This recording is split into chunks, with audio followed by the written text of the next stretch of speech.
नमस्कार दोस्तों, स्वागत है आपके अपने चैनल पर जहां झूठ का पर्दाफाश और सच की स्थापना होती है। आज के इस डिबेट शो में विवेक श्रीवास्तव ने गीता को ऐसा घुमा दिया जिससे उन्होंने श्री कृष्ण और अर्जुन के बीच की चैट व्हाट्सएप पढ़ ली हो। बोले अर्जुन ने अंतरजातीय विवाह पर सवाल किया और फिर वर्ण संकर का भय दिखाया। इतना ही नहीं, बोले कि सुमित सुंग ने 84,000 बुद्ध स्तूप तोड़े। अब कोई उनसे पूछे क्या उन्होंने खुद गिना था या दिव्यवादन की सपनों वाली कहानी पर विश्वास करके इतिहास का पोस्टमार्टम कर डाला। तो आइए इस वीडियो में हम आपको दिखाते हैं इन झूठों की असली सच्चाई। गीता के शुद्ध श्लोक, ऐतिहासिक प्रमाणों और तीखे तर्कों के साथ वीडियो को अंत तक जरूर देखिए ताकि हर झूठ का मुंह तोड़ जवाब मिल सके। चलिए शुरू करते हैं। एक धर्म विशेष को, आप हिंदू धर्म को गीता के जरिए स्कूलों में थोप रहे हैं। और देखिए, स्कूल वो नींव होती है जिससे आने वाली पीढ़ियां, उनकी सोच, उनकी प्राथमिकताएं तय होती हैं। तो आप वहां पर चोट कर रहे हैं ताकि आपका वोट बैंक कंसोलिडेट हो। यह आरोप है, इसका जवाब दीजिए।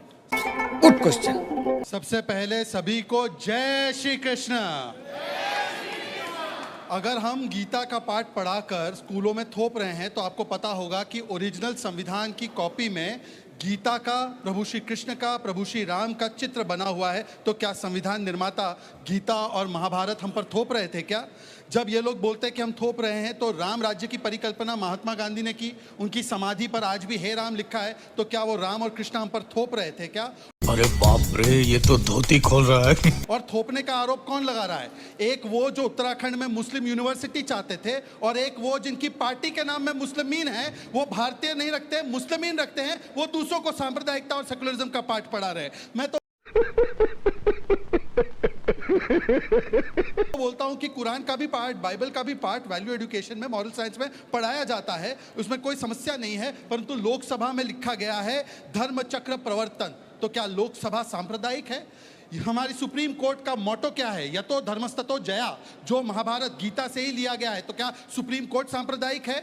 इनकी सोच दरअसल सांप्रदायिक है। ये वही लोग हैं जो कहते हैं राम जी का अस्तित्व नहीं। ये वही लोग हैं जो कहते हैं राम मंदिर प्राण प्रतिष्ठा नाच गाना है। ये वही लोग कहते हैं कि जो राम जी है वो एक माइथोलॉजिकल फिगर है। ये वही लोग जो कहते हैं द्वारका में नाच गाना हो रहा है। ये वही लोग हैं जो कहते हैं सनातन समाप्त होना चाहिए। वो वही लोग हैं जो कहते हैं कि सनातन के जो साधु संत है, मठाधीश है, वो माफिया होते हैं। एक बार कह दे, राम मंदिर के बारे में तो कह दिया, हज के बारे में बोलने की हिम्मत है? रामचरितमानस को जलाने की बात करते हैं। एक बार ये लोग दूसरे धर्म के किताब को जलाने की बात कर सकते हैं? और आखिरी बात, अभी मैंने देखा था पूरा बयान जो हरीश रावत जी का आया था, वो कहते हैं कुरान भी पढ़ाना चाहिए। अरे स्कूल में कुरान छोड़ो, आपने तो समाज में कुरान लागू कर दिया। जब सुप्रीम कोर्ट से शाहबानू का फैसला आया तो उसके ऊपर पर्सनल लॉ का फैसला पार्लियामेंट से पारित करा के लागू किया था, नहीं किया था? 3 तलाक का जो कानून, जो 50 मुस्लिम देश में नहीं है, वो देश का कानून आज यहां पर लागू होना चाहिए। उसकी पैरवी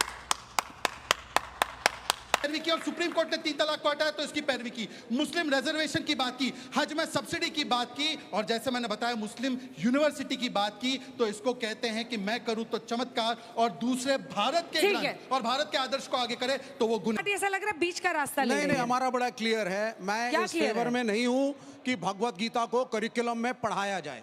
मैं इस फेवर में क्लियरली नहीं हूं। अरे कीड़े पड़े तुम्हारे मुंह में। ना कुरान को, ना बाइबल को। Constitution is very clear. Constitution का क्लॉज है जो कहता है कि धर्म को आप, सरकार एंड द स्टेट, धर्म को, किसी एक धर्म का प्रचार नहीं कर सकती। और गीता एक अभिन्न अंग एक हिंदू धर्म का है। तो फिर ये चले आए, बोला साहब कुरान भी पढ़ाइए तो बाइबल भी पढ़ाइए। क्यों? उसके लिए गुरुकुल है, उसके लिए मदरसे हैं, उसके लिए मौलवी, मौलाना, पंडित, मंदिर, बहुत कुछ है।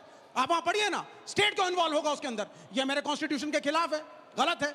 दूसरी बात, जब हम गीता की बात करते हैं, आई रिस्पेक्ट गीता। मैंने महात्मा गांधी की लिखी हुई गीता पढ़ी है।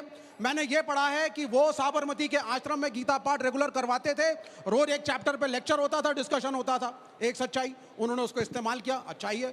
लेकिन आप मुझे बताइए, बहुत सारे उसमें ऐसे चैप्टर्स हैं जिनके ऊपर एक डिबेट और डिस्कशन हो सकता है, वो पूजनीय है हिंदू लोगों के लिए। लेकिन उसमें वर्ण व्यवस्था का वर्णन है क्या? वर्ण व्यवस्था की जब मैं बात करता हूं तो मेरे मित्र जो बीजेपी और संघ से हैं, जो हिंदू धर्मावलंबी हैं, हिंदू परिषद वाले हैं, कहते नहीं साहब, जाति और वर्ण में फर्क है। और गीता के अंदर जो वर्ण व्यवस्था के बारे में कहा गया है वो तो कर्मों से होती है। और अगर कर्मों से ही होती तो क्या आज अपने चारों तरफ जब हम देखते हैं, क्या कर्मों के हिसाब से जातियां और वर्ण बने हैं? जन्म के हिसाब से चल रहा है। जन्म के हिसाब से एक जाति विशेष को आरक्षण है कि मंदिरों में पूजा कराने का, पुजारी बनने का अधिकार उसी का है। दूसरी बात, अगर हम ये मान भी लें कि वर्ण व्यवस्था कर्मों के अनुसार है जो भगवत गीता में लिखा है, उसमें यह भी लिखा है कि अंतर जातीय विवाह महिलाओं के लिए ठीक नहीं है। इस पर अर्जुन ने प्रश्न उठाया है, उससे वर्ण संकट पैदा होगा। यानी कि एक तरफ आपने कहा कि जाति जो है वो जो वर्ण है वो कर्म से है, दूसरी तरफ इंटरकास्ट। अजय जी आपकी सहमति है ना जी? गर्व होता है। वैसे साहब से बात होती है आपकी, एक बार उनको बोलिए ना, नाम जो आपकी पार्टी का उससे मुसलमान तो हटा ले। वो नहीं, मैं सिर्फ एक पार्टी का ही नाम उन्होंने एक धर्म पर रख लिया। उसके लिए स्पेशल ज्ञान की बातें आप कर रहे हैं इतनी सारी, जब वोट डालने मांगने जाते हैं तो क्या बोलते हैं? अगर मैं विरोध करता तो वाह वाह वाह वाह, अरे मौलाना साहब विरोध कर रहे हैं मुसलमान पे। अरे मैं क्यों विरोध करूं भाई, मेरा क्यों विरोध होगा आपसे? मेरी चिंता इस बच्चों के लिए है कि क्या आप उस लेवल पर पहुंच रहे हैं। आपको पता है आज एप्पल का जो चीफ ऑपरेटिंग ऑफिसर है उसका नाम है सबीह खान, मुरादाबाद के हैं, चीफ ऑपरेटिंग ऑफिसर बने हैं वो सबीह खान। अगर वो भी उत्तराखंड के स्कूलों से पढ़ के गए होते तो कभी वो एप्पल जैसे संस्थान में सीईओ नहीं बन पाते। आप क्या बनना चाहते हैं आप तय कर लीजिए। चलिए शिवराज जी छोटा सा जवाब, फिर देखिए मैं मैंने सवाल पूरी लूंगी बात बच्चों सुनी को। तो पूरी बात सुनना पड़ेगा इनको। ये अभी उन्होंने आर्टिफिशियल इंटेलिजेंस, मैथ्स, साइंस सबकी बात की। मदरसों में पढ़ा रहे क्या ये? मदरसों में बोलो ना आर्टिफिशियल इंटेलिजेंस का कोर्स शुरू करे, उल्टा वहां पर मदरसों में मैंने बच्चे- आपको बीच में नहीं, बीच में नहीं, बीच में नहीं। मदरसों में बीच बच्चे में नहीं। धार्मिक ज्ञान ले रहे ये हैं। राइट नहीं है। स्कूल में पढ़ने वाले ये बच्चे राइट नहीं स्कूल है। मुस्लिम 9 साल की बच्ची का कोई राइट नहीं है। एजेंडा एजुकेशन का था, एजेंडा एजुकेशन का था कि गीता, कुरान इत्यादि को पढ़ाएं या ना पढ़ाएं।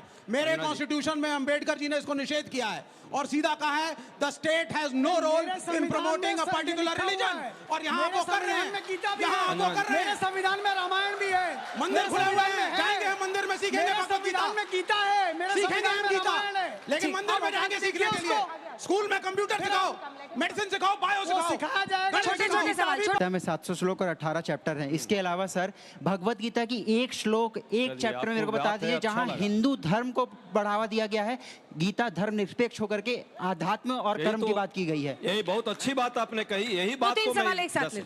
मैम मेरा विवेक श्रीवास्तव जी से सवाल है, आप ये बताइए कौन से अध्याय में लिखा हुआ है कि स्त्रियों को विवाह के ऊपर लिखा हुआ है कि वो अपने धर्म में विवाह नहीं कर, मुझे वो अध्याय बताइए कहाँ पर लिखा हुआ है। भगवान स्वयं, एक मिनट सर सुन लीजिए, भगवान ने जब सुभद्रा हरण करवाया तब उन्होंने स्वयं कहा था भगवान भक्तवत्सल ने कि हर स्त्री अपने विवाह के लिए जो उन्हें वर चुनना है उसके लिए वह पूरी तरीके से फ्री है, फ्रीडम है उसको कि वो कर सकती है अपने। और उन्होंने अपनी बहन का भी हरण करवाया क्योंकि वो दुर्योधन से विवाह नहीं करना चाहती थी उस समय पे। तो अंतरजातीय विवाह कहाँ से हो सकता है? सुनिए, मैं हिंदू धर्म विरोधी नहीं हूं, लेकिन याद रखिए वाल्मीकि वही बनेगा जो रत्नाकर की तरह, डाकू रत्नाकर की तरह कलेजा रखता था और नारद से प्रश्न पूछने का जिसमें हिम्मत थी।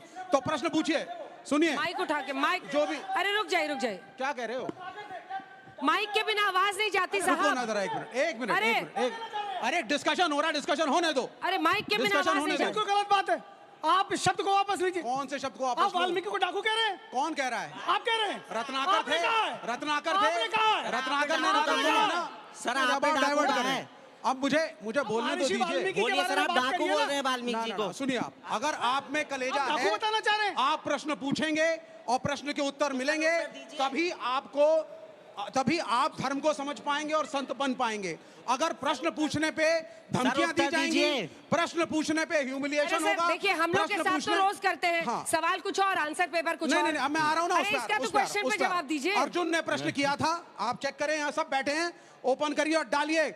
आप डालिए अंतर जातीय विवाह। अरे बोलने दो ना सर अध्याय कौन सा था? अरे रट्टे मत मारो, रट्टे से नहीं, रट्टा चेक कर लेना कौन सा अध्याय। बच्चे पैर ही टूट नेशनल टीवी पे बोल रहा हूँ, जिम्मेदारी से बोल रहा हूँ।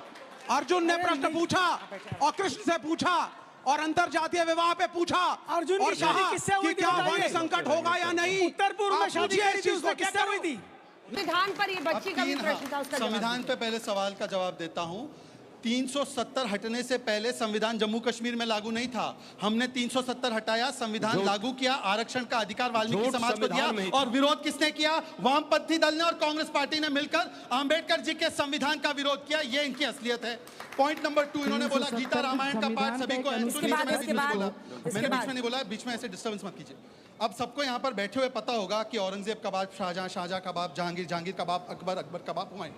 इनसे एक बार पूछे, प्रभु श्री राम के पिता दशरथ, दशरथ के पिता, दशरथ के पिता का नाम बोलो। संविधान में दशरथ के 370 पिता नहीं का था नाम क्या? बोलो अरे ना। छोड़िए ना, ये बताइए, ये तो यही- हिंदू है यही ना। ज्ञान आप मैं तो दीजिएगा। ठहरा भारतीय मुसलमान, मैं तो ठहरा भारतीय मुसलमान। या बाबर या जरूरी है जानना। हिंदू और ये जानना मुसलमान जरूरी नहीं है। 370 संविधान में था या नहीं था, ये बताइए। आपने शहजाद रख लिया क्या अपना नाम? 370 संविधान में अजय नहीं जी, था। आपके बीच में नहीं बोला ना किसी ने। प्लीज सर, थोड़ा सा डिसिप्लिन रखते हैं। प्रभु श्री राम के पिता का नाम दशरथ, दशरथ के पिता का नाम राजा अजा, उनके पिता का नाम राजा रघु, उनके पिता का नाम दिलीप। ये इनको नहीं पता, और इसीलिए कांग्रेस को रोम के बारे में ज्यादा पता है, राम के बारे में कम पता है। इसीलिए गीता मैं अग्री करता हूं, पार्लियामेंट में भी बताना चाहिए, संसद से लेकर स्कूल में सबको पढ़ाना चाहिए। पर ये संसद आए तो, ये जब बैंकॉक में ज्यादा रहते हैं और भारत में कम रहते हैं, तो हो सकता है कि उनको गीता से ज्यादा कुछ और पसंद आता होगा, पर मुझे उसमें नहीं जाना है। आखिरी बात में सिर्फ इतना कहना चाहता हूं कि अभी उन्होंने आंबेडकर जी को कोट किया। आंबेडकर जी ने पार्टीशन ऑफ इंडिया में क्या लिखा है विवेक जी, इस्लाम के बारे में मैं आपको बताता हूं।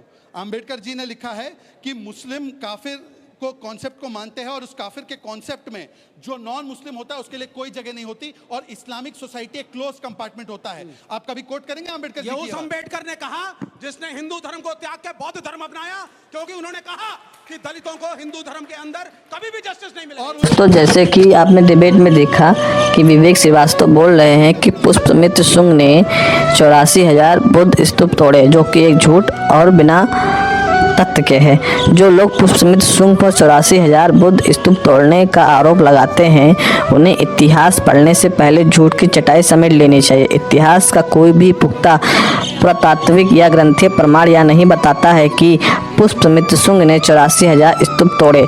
यह अफवाह सिर्फ दिव्यवादन नामक एक किसी समकालीन स्रोत या पुरातात्विक साक्ष्य नहीं मिलता है। अरे भाई, भारत के किसी कोने में एक ही समय पर 84,000 स्तूप मौजूद ही नहीं थे, और जो व्यक्ति 36 साल राज करता है वो हर रोज 6 या 7 स्तूप कैसे तोड़ सकता है? क्या वह सम्राट था या जैसे भी ड्राइवर?